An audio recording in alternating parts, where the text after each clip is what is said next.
Well, in the UK, the Supreme Court has delivered a judgment on whether the Scottish Parliament can hold a second independence referendum, with the court ruling that the Scottish Government cannot hold an independence referendum without the UK Government's consent. Well, according to the President of the Supreme Court, the proposed bill does relate to reserved matters, but the court also recognised that the Scotland Act gives the Scottish Parliament limited powers. It has no powers to legislate when matters are reserved to the UK Parliament, which includes the union between Scotland and England. The President going on further to say that if legislation relates to the union or to the Westminster Parliament, then the Scottish Parliament has no power to approve it. But does this mean the question of independence is out of the picture? Well, the UK Government is going to be pleased with the judgment, with the Minister in London now expecting one less crisis as they try to dodge the issue quickly, saying they want to focus on other issues such as the cost of living. All right, for more on this, let's go now to the correspondent Alex Izzat joining us live from London. Alex, hello there. Firstly, tell us, what are the reactions we're hearing following this? Well, not having the second indie ref is, half detrimental to the Scottish public. Some of them were really pushing for it at the beginning of this year. There was a lot of talk about that Nicola Sturgeon had done a really good job throughout COVID, better than Boris Johnson had, and that it was about time that they got to have another vote. It all comes down to the fact that when they first made that first vote, and over half of the people said that they wanted to stay within the United Kingdom, it was before Brexit, and then Brexit happened, and that's why Nicola Sturgeon and the SNP want to push for it to try and get another indie ref, because they don't believe that it was right and fair, because they didn't know that Brexit would happen and all of the fallout that's happened since. Of course, there is a lot of people who say, well, no, you've had your vote and that's enough now. We've gone through this with Brexit over time and time again. Some people don't want it, some people do want it, but ultimately there was a vote that happened, so they should be allowed to keep those people who said that they didn't want to break away from the United Kingdom.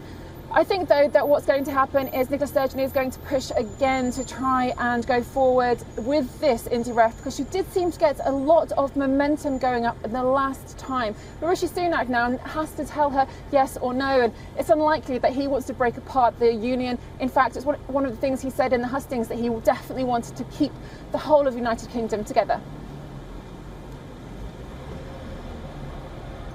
All right, thank you very much for the update there. Let's now bring in Corey Brown. Corey is a lecturer in comparative politics, joining us live from Belfast. Corey, we've just had the reaction there from England. What about from you there in Belfast? It's an interesting dynamic. People in Belfast and people in Northern Ireland are watching Scotland closely. But it is this result was expected. The Supreme Court was not expected to say, yes, you can go ahead and have an independence referendum. So now the real question is, what happens now? All right. And, could we expect this to come up again? Absolutely. This is just the start of the conversation that's been going on from 2014 to the present day. There's a clear demand amongst about half of the population for independence, for another referendum. And right now we're at a moment where there's no clear way forward. So Nicola Sturgeon has always said she wants a legal referendum. She wants a referendum that would be recognized as legitimate on the international stage. But at this moment, with the Supreme Court siding with the UK government, saying, no, this isn't within the competencies of the Scottish Parliament to pass legislation, to have a referendum, even if that referendum is consultative, there's not a clear path forward. You may see increases in support for independence, and I suspect in polling over the coming weeks, we might see increases in support for independence. But what do you do with that support if you can't have another referendum? And for the UK government, why would you agree another referendum? You likely wouldn't agree another referendum on the basis of you're a unionist party, you wish to keep the union together. But also you have the Supreme Court on your side. So we seem to be at a moment of impasse. Certainly. And what about on the street? You know, there's so many real issues these days dividing everybody with the cost of living, spiralling inflation, etc. Absolutely. So those are the issues that people care about. They care about the economy. They care about the cost of living. They care about NHS waitlists, their access to health and social care. The SNP, the nationalists, argue that in an independent Scotland, things would be better. Things would improve over time. That you wouldn't have the policies pursued by a Conservative UK government. The Conservative UK government says we're stronger together. We can help people together. But those are the issues that people care about. At the same time, underlying all of that is this unresolved constitutional question. And I think at this moment, we're at a moment where there's not a clear path forward. There are outstanding constitutional questions, which are in some ways a distraction from the very real issues affecting people's everyday lives.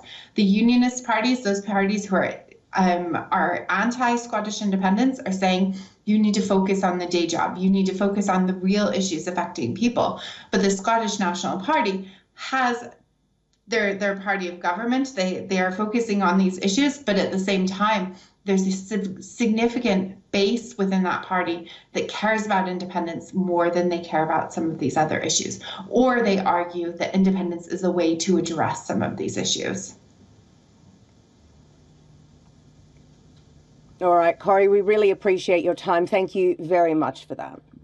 Of a more thoughtful disposition, and yes, I do believe they exist, will, I suspect, know that to be misguided. Indeed, they will have been hoping that the court, as the UK government asked it to do, would have declined to answer the substantive question today.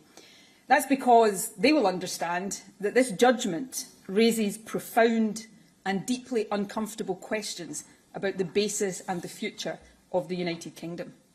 Until now, it has been understood and accepted by opponents of independence as well as by its supporters that the UK is a voluntary partnership of nations. The Royal Commission on Scottish Affairs back in 1950 said this: Scotland is a nation and voluntarily entered into the Union as a partner. That sentiment was echoed nearly 60 years later by the Calman Commission, which described the UK as a voluntary union and partnership. And it was reinforced in 2014 by the Smith Commission, which made clear that nothing in its report prevented Scotland becoming an independent country should the people of Scotland so choose. What today's ruling tells us, however, is that the Scotland Act does not, in fact, uphold that long-held understanding of the basis of the relationships that constitute the UK. On the contrary, it shatters that understanding completely. Let's be absolutely blunt.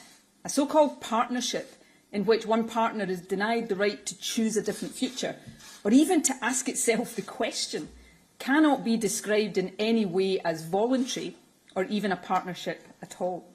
So this ruling confirms that the notion of the UK as a voluntary partnership of nations, if it ever was a reality, is no longer a reality.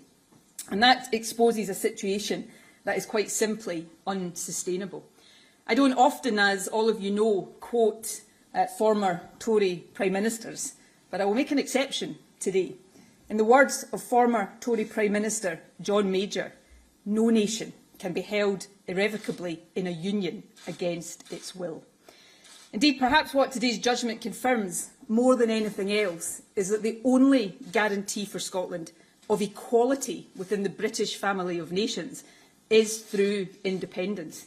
That fact is now clearer than ever before. The immediate question, of course, is what happens now.